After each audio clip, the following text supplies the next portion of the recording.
எல்லாம் இன்பமயம்.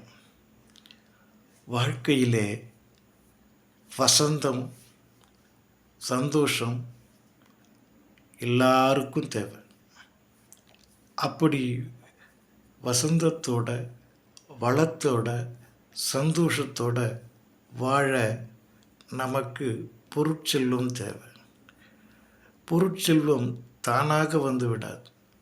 சிலருக்கு பரம்பரையாக முன்னோர்கள் சம்பாதித்து வைத்த பொருட்செல்வம், சிலருக்கு தன்னுடைய வாழ்நாளிலே தன் திறமையாலே பெற்ற பொருட்செல்வம், சிலருக்கு அதிர்ஷ்டத்தினாலே தான் வகிக்கக்கூடிய அந்த சமுதாய ஒரு தலைமையினாலே பொருட்செல்வம் வந்து சேரும். இவை எல்லாமே நம்மை சேரும் பொருட்களை வைத்து கொண்டு நாம் வாழும் வாழ்க்கை முறையில்தான் நமக்கு வசந்தம், சந்தோஷம் கிடைக்கும்.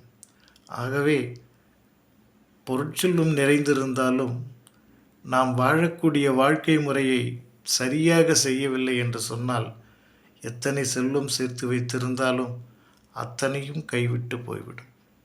ஆகவே மனிதன் எப்படி வாழ வேண்டும், எப்படி தன்னுடைய உடைமைகளை பாதுகாத்து கொள்ள வேண்டும், மற்றவர்களுக்கு எப்படி நாம் சகாயம் செய்ய வேண்டும், இது கொடுத்தல், பெறுதல், ஆனந்தித்தல். பிறர் சிரிப்பிலே நாம் இறைவனை காணலாம். அந்த நிலைக்கு நாம் நம்முடைய வாழ்க்கையிலே வாழ்வதற்கு, நாமும் வாழ, பிறரும் வாழ நல்ல வழியை அமைத்து கொடுப்போம். இதுவே நம் உள்ளத்தில் எழுந்த சிந்தனை.